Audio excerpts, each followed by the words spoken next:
Ok. Pessoal, então, a aula de hoje é sobre o modelo psicobiológico de Cloninger, chamado também modelo de temperamento e caráter, e é um modelo mais contemporâneo, certo? Ele é empregado bastante hoje em dia. Hoje em dia, diga-se de passagem, os dois principais modelos da personalidade são esse modelo, temperamento e caráter, e o Big Five, que é o assunto da nossa próxima aula. Normalmente o pessoal da psicologia tem mais preferência pelo Big Five, e esse modelo psicobiológico, ele acaba sendo utilizado mais no meio médico, embora não seja específico assim, tá? Mas vocês podem ver que não tem nenhuma menção a esse modelo no livro do Feist, que é um livro, né, escrito por psicólogos, assim. Então, ele serve mais ao gosto, vamos dizer assim, do pessoal da psiquiatria do que do pessoal da psicologia, tá? No decorrer, assim, eu vou falar hoje sobre esse modelo, na próxima eu vou falar sobre o Big Five, e daí depois vocês vão conseguir entender por que dessas diferenças. Mas eu diria, nesse momento, o seguinte, que tem duas formas da gente empreender uma pesquisa científica, basicamente nesse campo, tá? Tem uma forma que é chamada Discovery Science, que é a ciência da descoberta, né? Que é quando tu encontra alguma coisa, tu vai desbravar um campo, né? E tu vai avaliar aquilo que tu encontra, aquilo que tu encontrou, que tu achou, tu vai analisar e a partir desses achados, tu vai criar, então, hipóteses e vai organizar elas dentro de uma teoria. Então, parte do que tu encontra. Como assim? Pega uma lâmina do laboratório, por exemplo, tu olha na lâmina e daí depois tu vai fazer inferências, né, sobre o que tu encontra e vai elaborando isso e tudo mais. E tem uma outra forma de fazer ciência que é hypothesis-driven science, que é a ciência, então, baseada em hipóteses. Você parte de um conhecimento prévio, você cria um arcabouço de ideias, de pilares essenciais teóricos, e a partir disso você lança hipóteses, e aí vai testar se essas hipóteses funcionam ou não funcionam. Então, basicamente, essas duas formas. O modelo psicobiológico, ele é hypothesis-driven. Ele foi criado a partir de estudos, a partir de uma pré-concepção já sobre a personalidade, sobre o que o pesquisador, né, buscava encontrar nos seus estudos, certo? E as hipóteses, então, vão sendo testadas ao longo do tempo, e isso vai sendo comprovado ou não. E o Big Five, não, ele parte, então, da ciência da descoberta. Ele parte, daí depois eu vou falar melhor, né, como é que ele foi concebido, mas ele parte de achados, de coisas que aparecem em comum entre as pessoas, e depois organiza isso dentro de uma hipótese, tá? Dentro de uma teoria, melhor dizendo. Bom, então, começando aqui o modelo psicobiológico, o criador desse modelo é o Claude Robert Cloninger, certo? Ele é um pesquisador, expoente, ele trabalha na Washington University, em St. Louis, nos Estados Unidos, certo? Frequentemente ele vem para o Brasil, o pessoal gosta muito dele aqui, né? O pessoal da URGS, tem o pessoal do FMG também, que tem bastante contato com ele. Tive a oportunidade de conhecê-lo pessoalmente, trocar algumas ideias. Então, ele segue na ativa, certo? Mas ele começou esse modelo aí lá nos anos 80. E como é que começou? Como eu tinha falado na última aula, nessa segunda metade do século passado, né, houve, então, a descoberta dos neurotransmissores, o aprofundamento da genética, e uma série de teorias e descobertas sobre bases biológicas dos transtornos, né?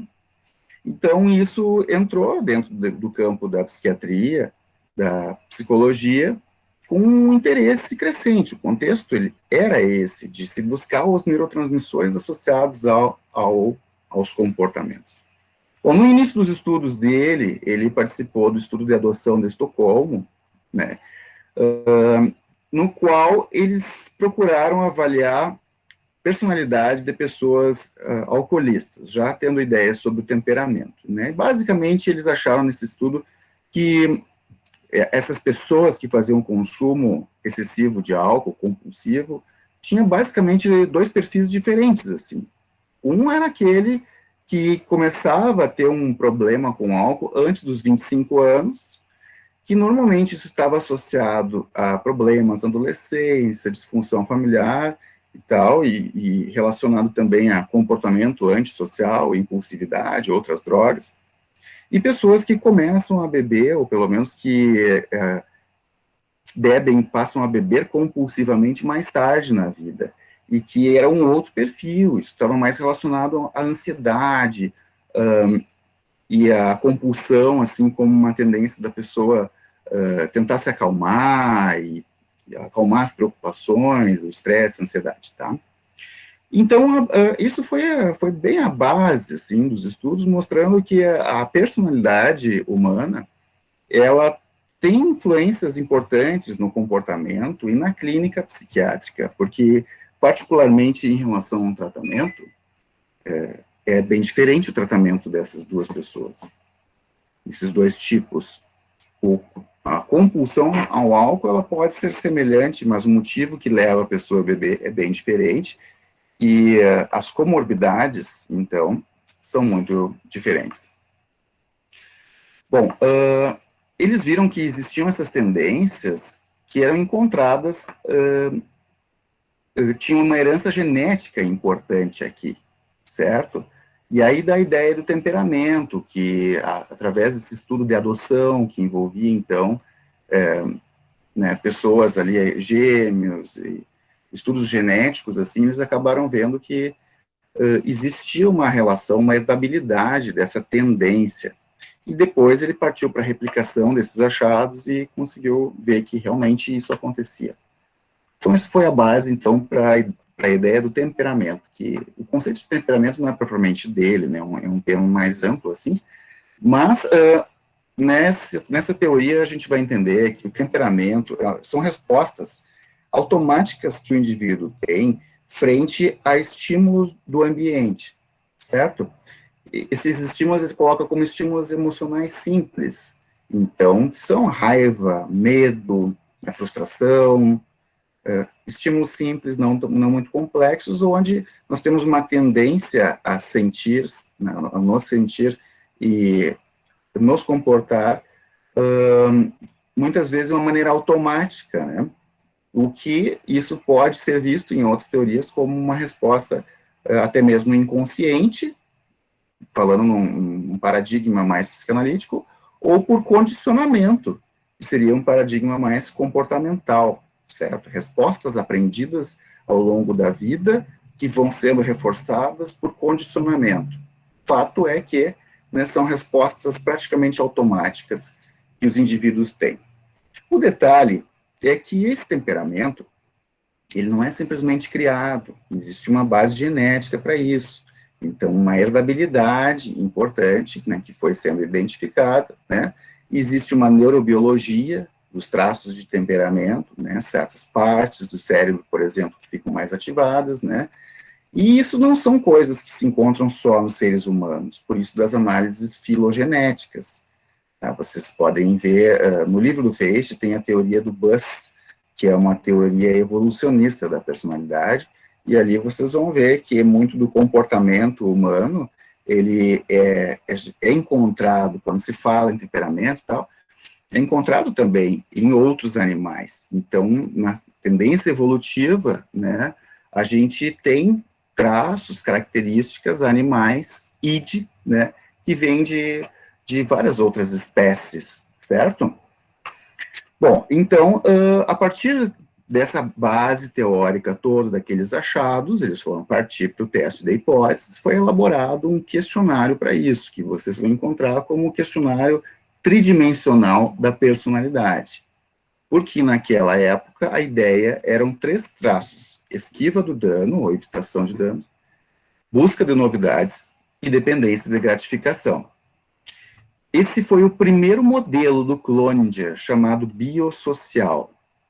Dava mais ênfase, então, ao temperamento e à relação genética e neurobiológica. Então, vamos ver esses traços, tá? Todos os traços que eu vou falar na aula são traços bipolares, ou seja, eles variam, né? Tem o normal dentro de uma curva normal, falando a partir de um princípio estatístico, esse normal seria assim, o que a maioria das pessoas apresentam. Então, em torno de 70% a 80% das pessoas numa curva normal apresenta um nível similar de cada um desses traços. E aí tem os extremos, certo? São a minoria, né, que vão ter muito daquele traço e um extremo baixo, por isso bipolar, vai do baixo ao alto, sendo que a grande maioria das pessoas fica numa média, assim, da população, tá? Então, o traço de busca de novidades, como o próprio nome já diz, é uma tendência do indivíduo de procurar coisas novas, de explorar o ambiente, se lançar a novidades, está associado à curiosidade, mas também está associado à impulsividade, tá? Então, a rigor, é a tendência à ativação comportamental em resposta a situações novas ou sinais de recompensa. O que é ativação comportamental? Significa que a pessoa fica excitável, ela é excitável, fica excitada, entendam como ativação, né, isso, não como excitação em termos sexuais, assim. Então, ela fica mais ativa, ela fica estimulada, ela fica empolgada frente à possibilidade de algo novo, e ela quer experimentar coisas novas, ela quer buscar coisas novas, fazer coisas novas, e isso traz uma gratificação para ela. Então, quando tem sinais de gratificação numa atividade também, a pessoa tende a se lançar aí, tá? Então, características de pessoas que têm muito do traço de busca de novidades são pessoas mais exploradoras, assim, ó, de atividade exploratória, no sentido de buscar explorar o mundo, conhecer, né, pessoas diferentes, atividades diferentes, enquanto a pessoa com pouco desse traço, é uma pessoa mais reservada, que fica mais em casa, que uma rotina mais monótona, assim. Pessoa com muita busca de novidades também tende a ser mais extravagante, mais impulsiva e também mais irritável. Por outro lado, pessoa com pouco desse traço, né, tende a ser, então, menos impulsiva, mais rígida, mais controlada, mais parcimoniosa e não tão extravagante, né, e mais calma versus irritável. Entendam aqui uma coisa versus a outra, tá? Porque é difícil, às vezes, encontrar uma tradução precisa no português. Então, para vocês entenderem, precisam, não peguem as palavras isoladas, mas peguem dentro de um contínuo e tentem entender, né, uma coisa num extremo e outra coisa no outro, tá? A esquiva do dano, outro traço, então, se refere a uma tendência daí já da inibição comportamental, em resposta a situações particularmente perigosas, reconhecidas como perigo. A pessoa tende a evitar os perigos, tá? Então, isso envolve medo, uma tendência ao medo, à ansiedade, frente a ameaças reais ou imaginadas. Pessoas que têm muita esquiva do dano tendem a ser, então, mais pessimistas, isso vai dar errado, não vai dar errado. Tem mais pessimistas, mais medrosas, mais tímidas e mais fatigáveis, certo? E pessoas com menos desse traço são pessoas mais otimistas, então mais confiantes, mais sociáveis, porque não tem tanto o medo da interação social, e mais vigorosas. Aqui, o fatigável versus vigoroso entra num aspecto físico, assim, de quem tem esse traço, que é a energia da pessoa, o quanto essa pessoa tem de vitalidade, assim. Isso envolve a questão da ansiedade. Pessoas que têm muito desse traço têm uma tendência maior à ansiedade, uma tendência maior para preocupação.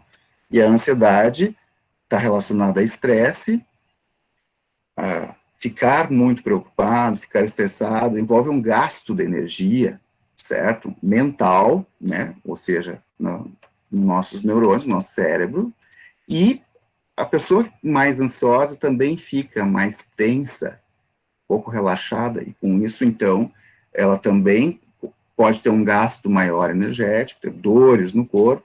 Então, são pessoas que tendem a ficar mais cansadas, assim, tá? Tanto que antigamente, né, se falava mais, né, síndrome da fadiga crônica, ou neurastenia também, né, não que tenha deixado de existir, assim, mas seria uma característica extrema, talvez, disso. E o outro traço é dependência de gratificação. A gratificação que está se falando aqui é uma gratificação social. Então, esse traço se refere à sociabilidade, à sensibilidade social. É uma tendência, então, a responder aos estímulos de recompensa social. Então, pessoas, né, com muito desse traço são mais sensíveis nas relações interpessoais. Precisam dos sinais de aprovação dos amigos, dos colegas, dos pais, né, cônjuge, namorado, namorada, filhos, certo? São pessoas mais sensíveis, por exemplo, quando recebem um não, quando não são convidados para alguma coisa, ou quando acontece alguma piadinha, por exemplo, né, sobre algo dela. Não que ela seja necessariamente tímida, mas sensível, tá? Então, as pessoas com muito desse traço tendem a ser mais sentimentais, mas ao mesmo tempo mais calorosas, mais abertas ao contato humano, e também podem ser mais dependentes do outro, certo? Enquanto quem tem muito pouco desse traço são pessoas, então, mais críticas versus sentimental, mais distantes, né, reservadas, assim, tem, em vez de ser mais calorosas, tem mais desapego, são mais independentes, assim, não ligam tanto para as questões interpessoais. Então, logo que ele concebeu esse modelo, vocês veem, né, que a publicação aqui é de 87, assim, né, era a época que se falava muito em 3 neurotransmissores, dopamina, serotonina e noradrenalina, que são os principais neurotransmissores aos quais os antidepressivos agem. E aí se viu, por exemplo, tratamento para pessoas, né, vamos dizer, pessoas que têm muito esquiva do dano, tendem a ter mais ansiedade, né, a ansiedade normalmente melhora com inibidores da recaptação da serotonina. Então, a ideia aqui era criar uma relação dos traços com sistemas dos neurotransmissores no sistema límbico, certo? E fazer uma relação, né, de forma que a hipótese era de que quem tem muita esquiva do dano, por exemplo, teria pouca serotonina. Quem tem muita busca de novidades, tem pouca dopamina. Ou seja, para quem tem muita busca de novidade, não é qualquer coisa que estimula a pessoa, entendeu? Ir para o pátio todos os dias, regar as plantas, sentar, tomar um chimarrão. Isso para essa pessoa talvez seja muito pouco. Ela precisa sair correr de moto, por exemplo, ela precisa se engajar numa atividade altamente estimulante, ela precisa saltar de paraquedas, fazer montanhismo, ela precisa sentir mais, né? Porque para ela é pouco aquilo. Tá? E com relação à dependência de gratificação, estaria relacionado aqui a noradrenalina.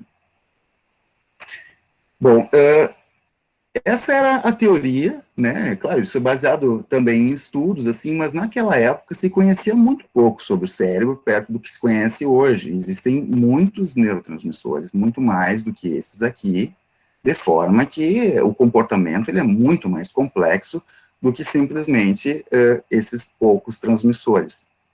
Então, assim, ó, hoje em dia, essa teoria do temperamento, ela tem algumas coisas que realmente se mostram, apontam nessa direção, tipo isso, da esquiva do dano à serotonina, e da busca de novidades, a dopamina, né? Por exemplo, busca de novidades é um preditor de uso de substâncias, particularmente pessoas com muita busca de novidades, né, se isso for usado, ou se a pessoa não achar uma saída saudável para isso, muitas vezes ela acaba tendo um transtorno de déficit de atenção, ou problemas com o uso de drogas estimulantes, particularmente cocaína, êxtase, né, e outras, tá? Aqui da dependência de gratificação e noradrenalina, até onde vai o meu conhecimento, não é algo bem claro assim, tá? Tanto que tem antidepressivos, que são serotonérgicos, noradrenérgicos também, que se usam para ansiedade. O que hoje em dia tem se considerado são outros sistemas, particularmente da ocitocina, por exemplo, tá? Que tem a ver com esse comportamento afiliativo de apego, de união, e particularmente em pessoas, por exemplo, com transtorno de personalidade borderline, que poderiam ter pouco desse traço, aliás, ter muito desse traço, ter muita sensibilidade, assim, a rejeição, vazio e tudo mais, né, tem se falado sobre isso, como propostas de tratamento, envolvendo também sistema opioide e outras coisas. Mas isso só para vasopressina, né, ocitocina, vasopressina, só para comentar para vocês que a ideia inicial era essa, mas isso não é assim reducionista dessa forma. Hoje em dia se sabe que é tudo muito mais complexo. Tem todo um sistema hormonal também, não é só neurotransmissor, que age no comportamento. Mas algumas coisas se viu já naquela época, particularmente a relação da combinação entre esses traços para cada transtorno de personalidade. Aqui eu não vou entrar na questão específica dos transtornos de personalidade, desses estudos, né, mas só para mostrar para vocês que existem diferentes transtornos de personalidade, que nós vamos ver na última aula, e eles têm a ver com um perfil realmente diferente de temperamento e de caráter, tá? Então, isso, quando foi descoberto, né, ainda foi lá naquela época, mas isso foi replicado algumas vezes, tem estudos mais recentes. O último que eu vi em relação a essa ideia dos traços do Cloninger com relação a transtornos de personalidade foi de 2013. Mas tem outros estudos também, tá, que mostram mesmo nessa direção. Então, aqui vocês podem ter uma ideia, que é isso que eu queria destacar, que esse modelo, ele apresenta um potencial de aplicação clínica, quando tu identificas, né, num paciente, certos traços mais intensos do que outros, aquilo pode te apontar para um diagnóstico de transtorno de personalidade e pode ajudar a guiar o tratamento, tanto do ponto de vista farmacológico, quanto do ponto de vista psicoterápico. Bom, com o passar do tempo, foram fazendo mais estudos genéticos, de herdabilidade, tudo mais, né? Se viu que aqueles traços têm muita herdabilidade, mas antes a persistência estava dentro, era considerado um subtraço da dependência de gratificação. E aos poucos eles foram vendo que, na verdade, a persistência é algo independente, é mais um traço, ela tem uma herdabilidade independente e também também é algo independente que se encontra em diversos animais, por exemplo, certo? Então, eles começaram a considerar que não eram 3 traços de temperamento básicos, mas que tinham, então, tinha também a persistência que tinha que ser considerada. O que é a persistência, na definição dele? É uma resistência a interromper um determinado comportamento, mesmo quando não há gratificação ou quando há ausência de recompensa. Para quem já assistiu às aulas do Skinner, do Bandura, né, notou, então, que existe o processo de condicionamento e os reforços, né? Então, aqui seria a pessoa, então, mantém o comportamento mesmo quando não tem reforço. Porque a persistência, ela pode ser boa, né, faz a pessoa, né, enfim, manter os seus objetivos, mas ela também tem um lado patológico, particularmente em pessoas com transtorno obsessivo compulsivo, por exemplo, né, que persistem num comportamento compulsivo, repetitivo, mesmo sabendo que fazer aquele ato compulsivo causa sofrimento, mas mesmo assim a pessoa continua fazendo, tá? Então, é essa a ideia, é algo que a pessoa mantém. E isso pode ser visto, todos os traços do temperamento se manifestam muito cedo na vida. Você pode observar em crianças, já com 1 ano, 2 anos, já essas tendências de temperamento.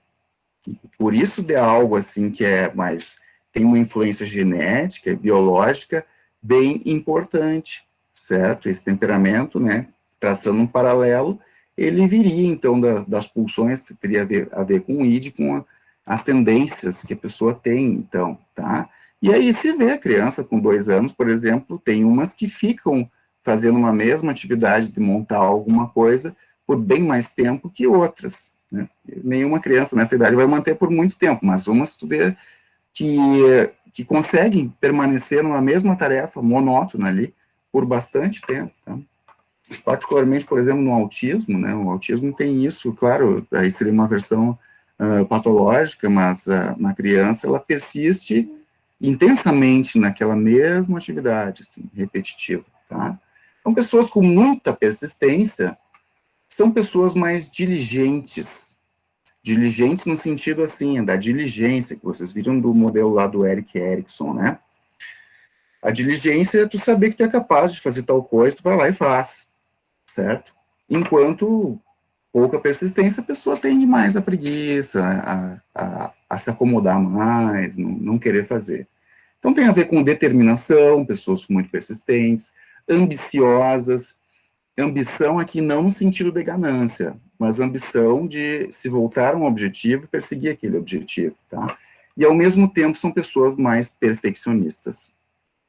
Por outro lado, pessoas com baixo desse traço, então, né, também tendem a ser mais flexíveis e menos rígidas, assim, mais soltas, mais despreocupadas, mais maleáveis, certo? Frente às imperfeições. Então, foi visto ao longo do tempo que cada traço aqui, né, tem, desses de temperamento, tem pelo menos 50% de herdabilidade, isso estudando entre gêmeos monozigóticos e dizigóticos e tal, são esses estudos de herdabilidade que se faz, né, que observou-se que não é um gene, mas são diversos genes, e eles são bastante estáveis ao longo do tempo, ou seja, a pessoa nasceu assim, ela vai continuar assim, tendo essa tendência do temperamento ao longo de toda a vida, exceto para a busca de novidades, que existe uma tendência de reduzir um pouco ao longo do tempo, particularmente depois dos 40 anos, por aí, vai tendo uma tendência a pessoa ficar menos buscadora de novidades, mas não é tanto assim também, e os outros traços tendem a permanecer no mesmo nível. Então, vejam que faz sentido algumas coisas que foram colocadas em outras aulas, assim, né, como tendências que nós temos, que vêm de dentro, certo? Que tem a ver com o nosso instinto, com a nossa biologia, né, são coisas que fazem parte da gente. Então, mas e aí? E aí que, com o tempo, o próprio Cloninger, estudando também diversas bases teóricas, como essas que vocês têm na disciplina, incluindo conceitos psicodinâmicos, comportamentais, cognitivos, bases filosóficas, certo? Muito estudo, para quem quiser saber mais, tem o livro dele, que é esse aqui, ó, The Science of Well-Being. Eu acho que não tem traduzido no português, mas é o livro onde ele expõe toda a teoria dele, certo? Eu não coloquei como material de leitura, primeiro que não teria como encontrar a fonte assim, né, que vocês, né, talvez tivesse que comprar o livro e tal, mas segundo que é muito extenso para o estudo dessa disciplina. Então, quem quiser ir buscar, né, vai entender muito bem o que ele colocou ali e tal, mas é bastante leitura, assim. Mas o que aconteceu é que ele foi vendo, mesmo naquele estudo das personalidades, né, e hoje ele brinca, assim, que, assim, o temperamento, ele mostra, então, aponta para que tipo de personalidade, ou de transtorno de personalidade que a pessoa pode ter. Mas ele, segundo o Clondier, né, aquele questionário, ele não é capaz de diferenciar uma pessoa, por exemplo, psicopata, né, de uma pessoa que é o melhor amigo dele, assim, que não tem nenhum transtorno de personalidade. Ou seja, ele pode dizer que perfil que a pessoa tem em termos de temperamento, mas ele não vai dizer se a pessoa tem ou não um transtorno. Porque uma coisa é uma tendência que vem de dentro, uma tendência inata. Olhem para dentro de vocês. Tem pessoas que têm mais medo, tem pessoas que têm mais raiva, tem pessoas que são mais acomodadas, outras, né, são mais explosivas, e assim nós somos diferentes, nós temos diferentes tendências, mas é isso que nos define. Então, ele foi vendo que ele foi colocando assim, né, que além do temperamento, tem o caráter, que vai se desenvolvendo ao longo da vida, que tem aí, então, a ver com o que é aprendido ao longo do desenvolvimento. O que é aprendido, o que vai formando, então, esse caráter do indivíduo, né, vai formando a partir dos pais, a partir da assimilação da cultura, da sociedade, de forma cognitiva e emocional. Então aí, né, se antes nós estávamos falando sobre id particularmente, né, não totalmente, mas assim, podemos fazer uma relação, agora nós estamos falando sobre a formação do ego. Então, como um aprendizado, né, onde a gente vai se aculturando, e como o próprio Freud já dizia, né, a figura do cavaleiro, né, que está montado no cavalo, onde o id é o cavalo e o cavaleiro é o homem, é o ser humano, né, que doma os seus instintos. É preciso, para viver em civilização, é preciso que a gente aprenda a domar os nossos instintos. E é isso que a gente vai aprendendo ao longo do nosso desenvolvimento. Então, ter um certo temperamento não quer dizer que a pessoa vá manifestar aquele temperamento ou que aquilo vai trazer tanto impacto na vida. Existe o caráter que vai modular a expressão do temperamento, certo?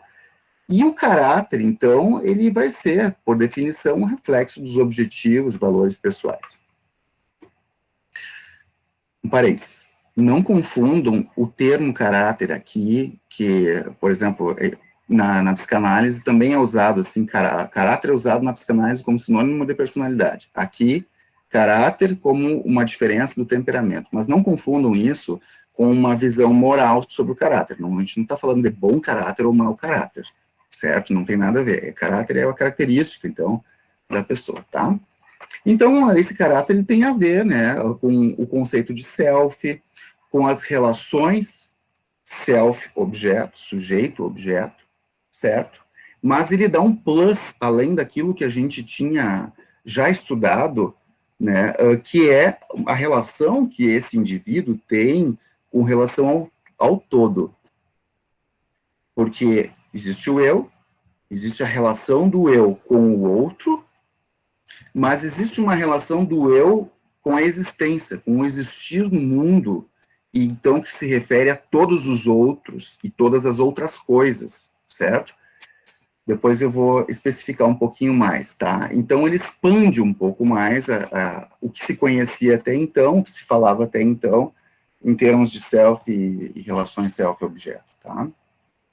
Ele não é psicanalista e não é psicodinâmico, tá? Ele é um cientista geneticista, psiquiatra e geneticista, certo? Então, primeiro se pensou que o caráter ele viria como um desenvolvimento ao longo da vida, viria com o desenvolvimento, certo? Né? E que teria a ver, então, com esses conceitos de maturidade do ego, força do ego, desenvolvimento psicossexual. Hoje em dia se sabe que uma parte desse caráter também é herdada, tá? Ele vai tendo, sim, um aprendizado maior em relação ao temperamento ao longo da vida, mas ele não é totalmente aprendido. Ele também tem algo de inato nele, tá? Bom, são 3 traços que ele coloca traços de caráter. O autodirecionamento é o primeiro deles. O autodirecionamento, eu, se refere, então, ao indivíduo, né, como ele se percebe e o que ele faz, tá? Então, aqui na definição, refere-se à percepção da pessoa como um indivíduo autônomo, que possa agir externamente para alcançar os seus objetivos. Autodirecionamento, direcionar-se por si mesmo em relação a um objetivo. O conceito é esse, tá? Envolve independência, autonomia, senso de propósito, responsabilidade, certo?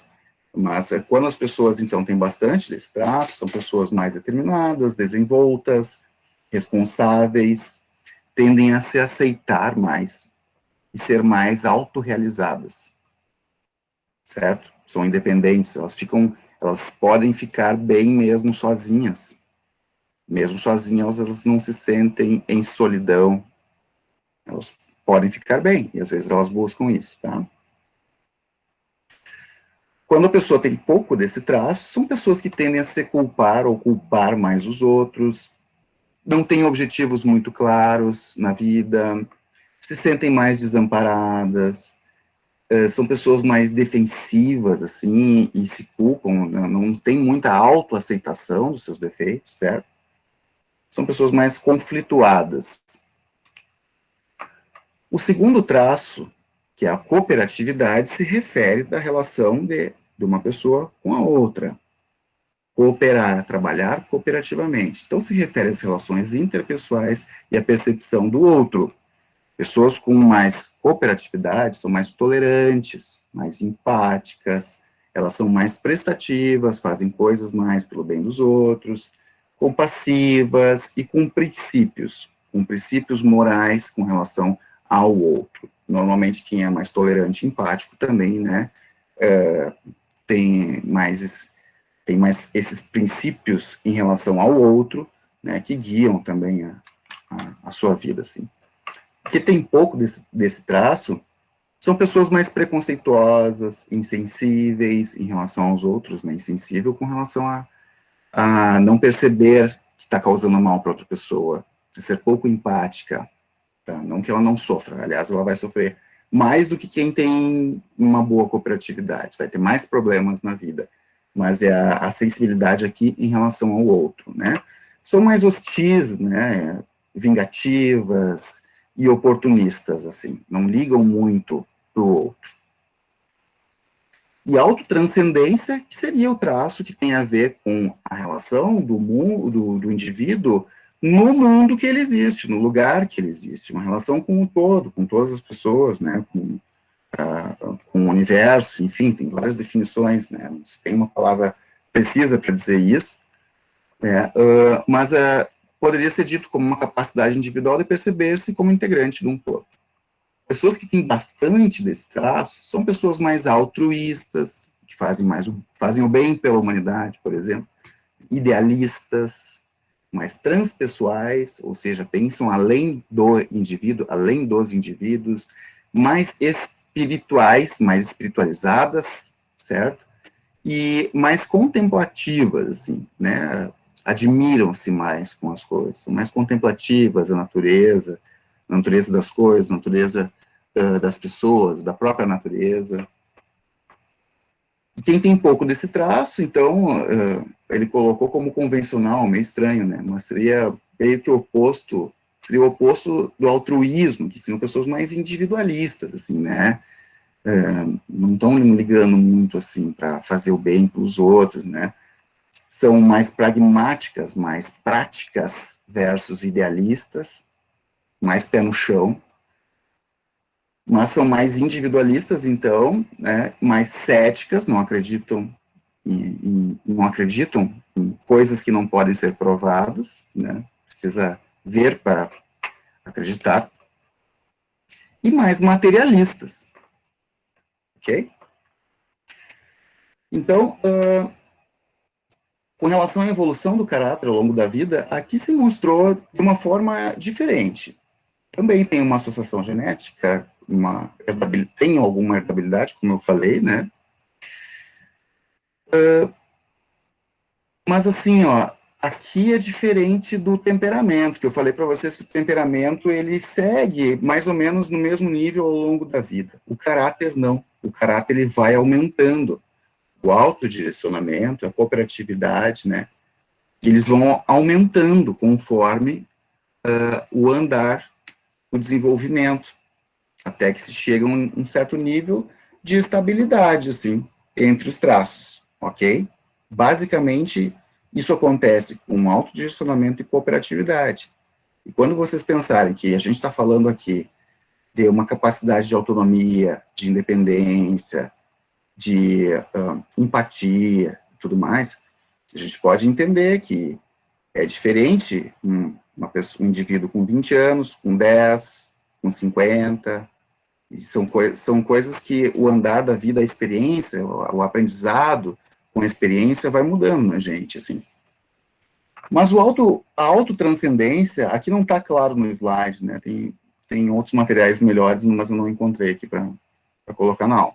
Mas, assim, a autotranscendência, ela é maior, tende a ser maior em jovens, adultos jovens, tá? E ela vai diminuindo ao longo dos 30, dos 40 anos, que é a fase do adulto maduro, né, considerado assim, vai diminuindo, assim, nesse período, que é uma fase que o indivíduo normalmente acaba se preocupando mais com questões materiais, e depois é uma tendência ao aumento novamente, a partir dos 50 anos, segundo ele explica isso conforme as experiências relacionadas à morte, de doença, de sofrimento, a gente começa a se ater mais às crenças, né, espirituais, tudo mais. Bom, aqui é importante dizer qual é a relação dos traços de temperamento e caráter. Se acredita, né, nesse modelo que o temperamento e o caráter são coisas independentes. Então, diferentes temperamentos podem aparecer no mesmo perfil de caráter e vice-versa. Tá? Um mesmo temperamento também pode aparecer em perfis diferentes de caráter, certo? Então, eles funcionam como sistemas independentes. Bom, então agora, quando a gente fala de temperamento e caráter, a gente está falando, então, no modelo psicobiológico, né, que não era só o biossocial, é o psicobiológico, né, da personalidade. Ele utiliza o mesmo conceito do Gordon Allport de personalidade, que eu vou falar sobre ele na próxima aula, assim, que é uma organização dinâmica dentro do indivíduo, ou seja, é psicodinâmico, existe um dinamismo, não é algo estático, parado, tá?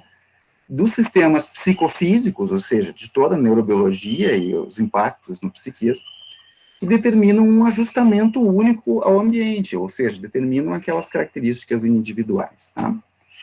E quando a gente fala de personalidade nesse panorama, a gente fala de traços. O que são os traços?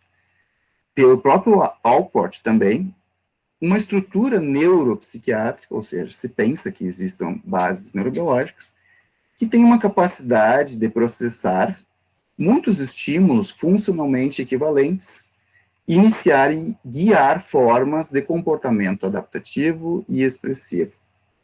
Ou seja, o traço seria uma estrutura, são coisas que estruturam a personalidade, são os tijolinhos fundamentais da personalidade, vamos dizer assim, tá? Hoje em dia, o modelo de temperamento e caráter, ele é colocado pelo próprio Cloninger como TCI.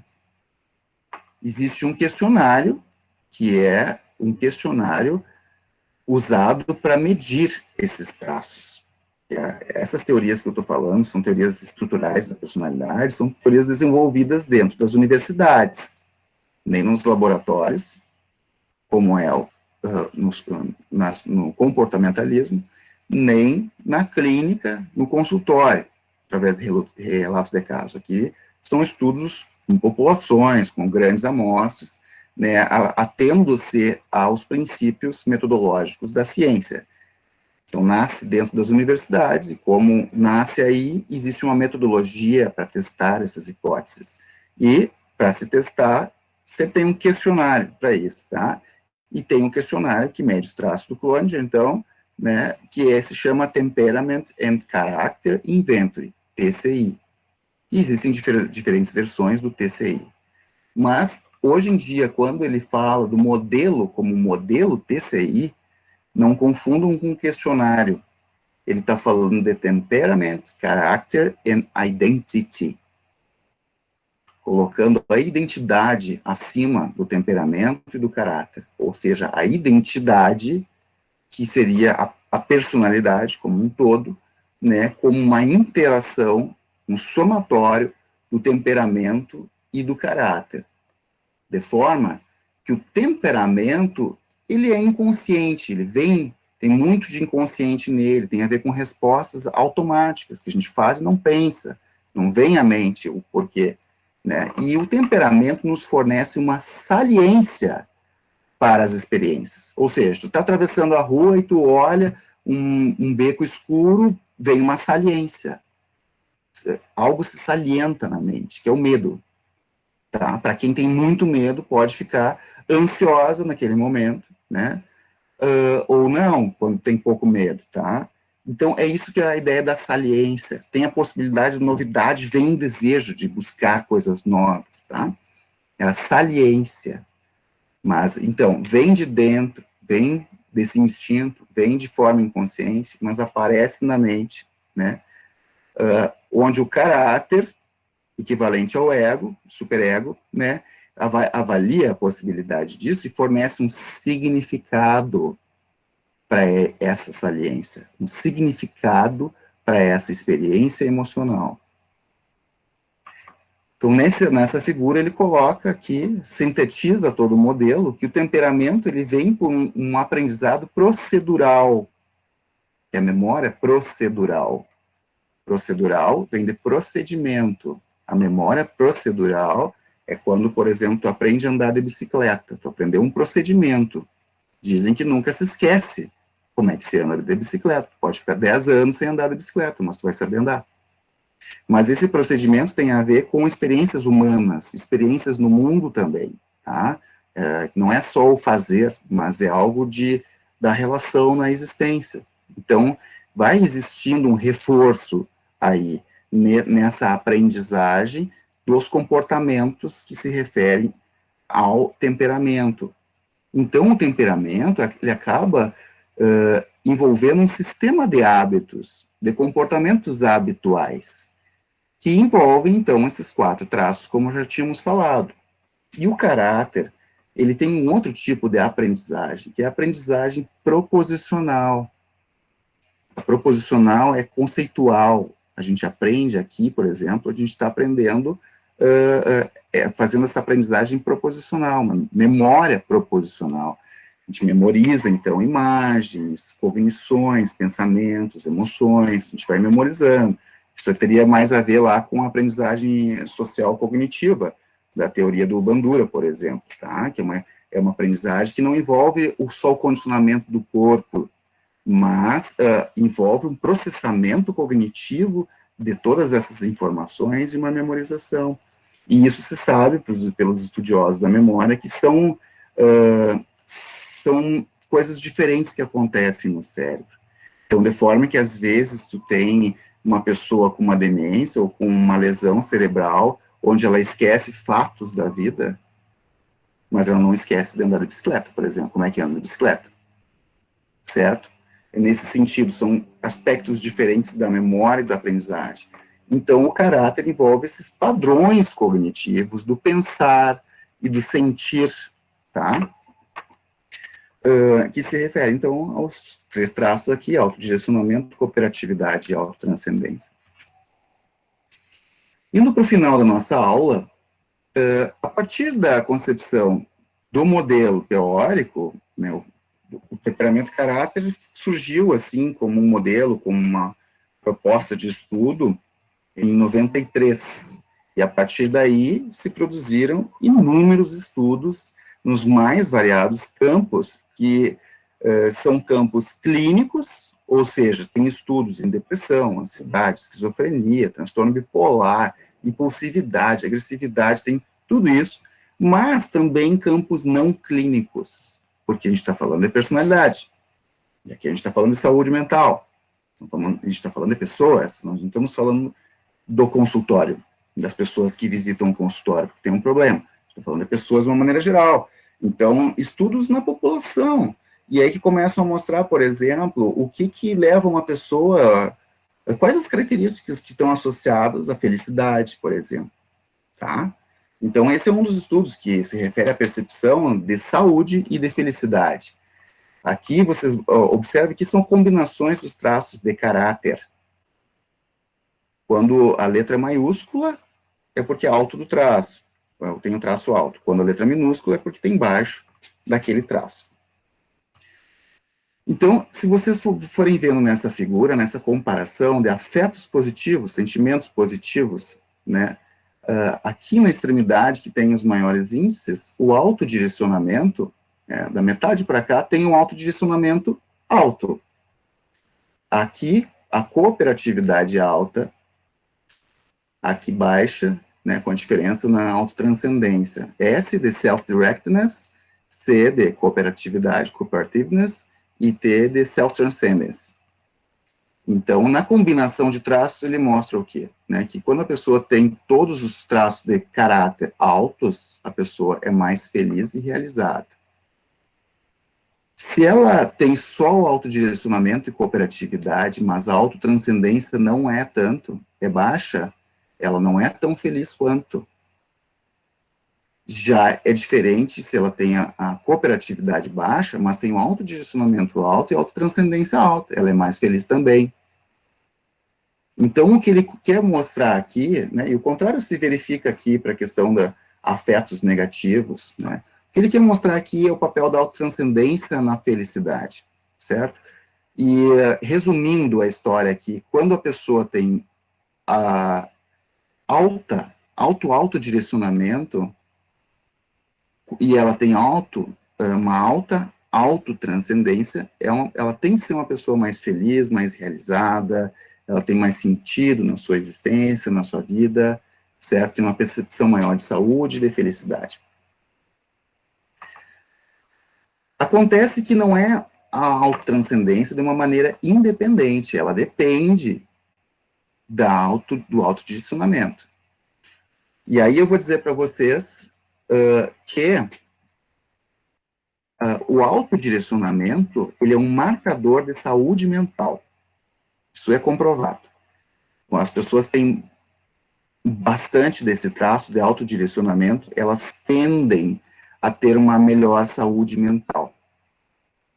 A cooperatividade, quando é alta, né, e o autodirecionamento é alto, isso indica maturidade de ego, maturidade no ser humano, porque indica um indivíduo independente, autônomo e, ao mesmo tempo, empático, tolerante, que convive bem com os outros, certo? E quando isso acontece no indivíduo maduro, ele também ser mais espiritualizado, por exemplo, ele ser mais idealista, isso são características, né, que fazem com que essa pessoa se sinta melhor no mundo, assim, tenha mais felicidade.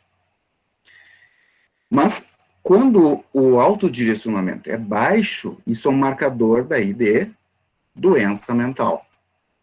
Esse traço, estou falando de forma independente mesmo, os estudos mostram isso, que é um grande marcador, assim, de que a pessoa, ela tem uma tendência maior a qualquer transtorno mental. E aí, quando a cooperatividade é baixa, além dela ser dependente, ela também é vingativa, ela não consegue cooperar, não consegue se relacionar bem no sentido de entender o outro, tolerar o outro. Não, é uma pessoa muito individualista, né, não está nem aí, né. Nesse caso, a gente está falando, então, de uma pessoa com uma maturidade de ego bem baixa, uma maturidade na vida bem baixa, uma baixa tolerância à frustração, isso são marcadores de transtorno mental. E quando os dois traços estão baixos, isso é um indício daí de transtorno de personalidade. Pessoas com transtorno de personalidade têm dificuldades na independência, no self, e dificuldades interpessoais nas relações com os outros, certo?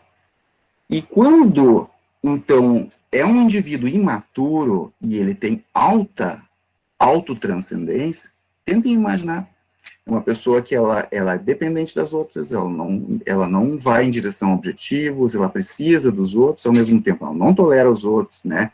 Ela briga, ela não é empática, ela não é prestativa, e ao mesmo tempo ela se liga muito mais em coisas não palpáveis, em ideologias, em crenças, talvez espirituais, mas nesse caso seriam mais crenças místicas mesmo, né?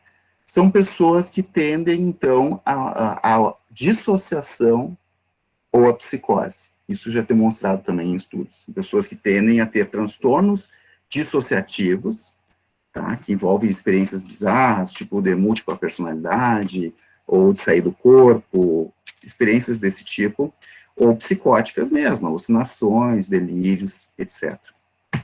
Então, isso só para não deixar a ideia de que o traço de autotranscendência, ele, por si só, ele é favorável, assim, por si só, ele é associado à felicidade.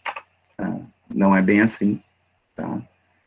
Quando o traço é alto e o indivíduo não tem maturidade, que é o que mostra nesse gráfico aqui, ó, aqui a combinação, os traços, os dois primeiros altos, aqui o autodirecionamento alto só, mas daqui para cá já tem baixo autodirecionamento, e aqui tem baixa cooperatividade, mas a autotranscendência está lá em cima, todos têm alta autotranscendência.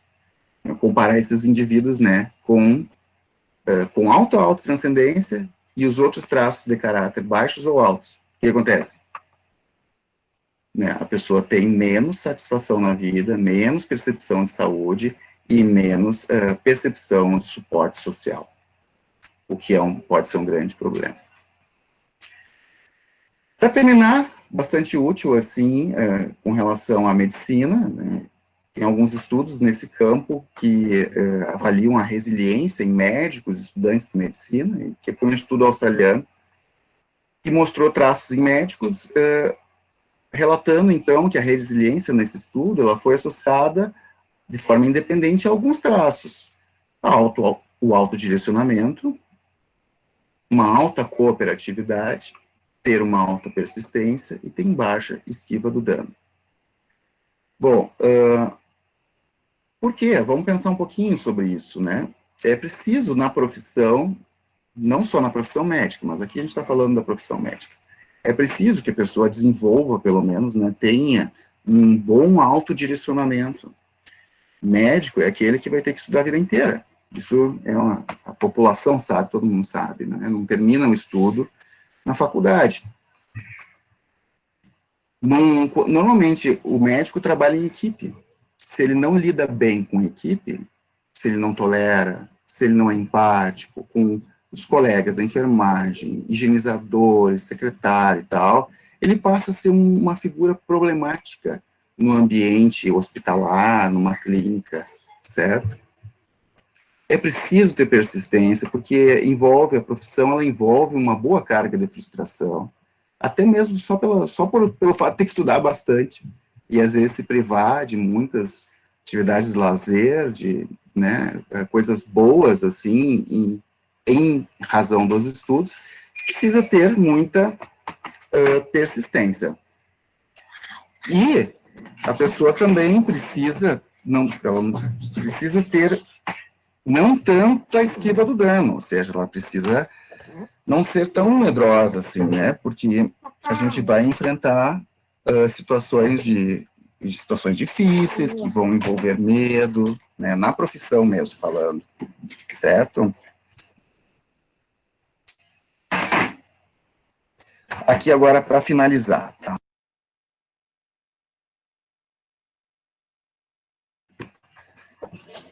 Considerações finais, né? A grande comparação que se faz é com o Big Five. Aí, o Big Five, em termos de estrutura, em termos estruturais estatísticos, ele é um modelo mais consistente, assim, que o modelo do Cloninger. A validade dos traços ela é mais consistente. O modelo do Cloninger tem questionamentos sobre isso. Um deles, por exemplo, os do Big Five falam, né, os Big Five não tem separação de temperamento e caráter. Então, eles questionam que não tem essa divisão. Não tem, porque os traços são muito correlacionados, certo? Então, é uma divisão, na verdade, mais teórica do que estatística. Então, existem essas críticas ao modelo, assim, né? Eles foram concebidos de formas diferentes e servem para coisas diferentes. Uma coisa interessante da contribuição do modelo, e não só da teoria, mas do Cloninger mesmo, né, com tudo isso que ele traz, ele fala muito sobre bem-estar, sobre saúde, sobre felicidade, e como os seres humanos podem ser mais felizes, mais, né, satisfeitos na sua vida, realizados, e isso contribui muito para a psiquiatria e para a psicologia positiva, que são áreas dentro desses campos que tratam mais da parte da saúde e não muito da parte da doença, porque muito do que se estuda dentro do curso de medicina, na verdade, é sobre a doença, né? Não tanto sobre a saúde, mas esse estudo existe dentro de todas as áreas da medicina, né? Então, aqui, particularmente, existe uma contribuição importante, tá? Tem críticas com relação ao traço de autotranscendência dele, que é mais difícil de ser aceito, particularmente pelos céticos. Acredito que muito pela falta de compreensão, sim, tem uma tendência a se pensar isso como um traço de espiritualidade ou de religiosidade, o que, na verdade, não é algo nem um pouco do além, isso está dentro da concepção de saúde, da Organização Mundial de Saúde, que já tem já décadas dessa concepção, mas, na verdade, não é isso que ele está falando como autotranscendência, não se refere a isso. Uma pessoa pode não ter uma religião, por exemplo, e ter um bom nível de autotranscendência. Não se refere a ir à igreja, se refere a ter valores, se refere a se pensar como alguém integrante que influencia dentro de um mundo, certo? E, por último, é um modelo útil clinicamente. Embora, sim, não é tão pragmático, depende do preenchimento de questionários, né? Mas com o aprendizado do modelo, a gente vai entendendo, vai conseguindo aprofundar mais a visão sobre os transtornos de personalidade, sobre a personalidade de maneira geral, e na verdade, tem mais propostas de uso clínico disso, particularmente vindo dele. Ele tem a Anthropedia Foundation, que é onde ele desenvolve esses usos clínicos do modelo. Ele tem toda uma proposta de tratamento, um trabalho com moradores de rua, por exemplo, no reforço de traços baseados, então, na avaliação da personalidade dele. Então, isso dá origem ao que ele chama de terapêutica centrada na pessoa. Seria uma forma de trabalhar em psiquiatria baseada na individualidade daquela pessoa. O que aquela pessoa tem de características individuais, isso envolve a avaliação da personalidade.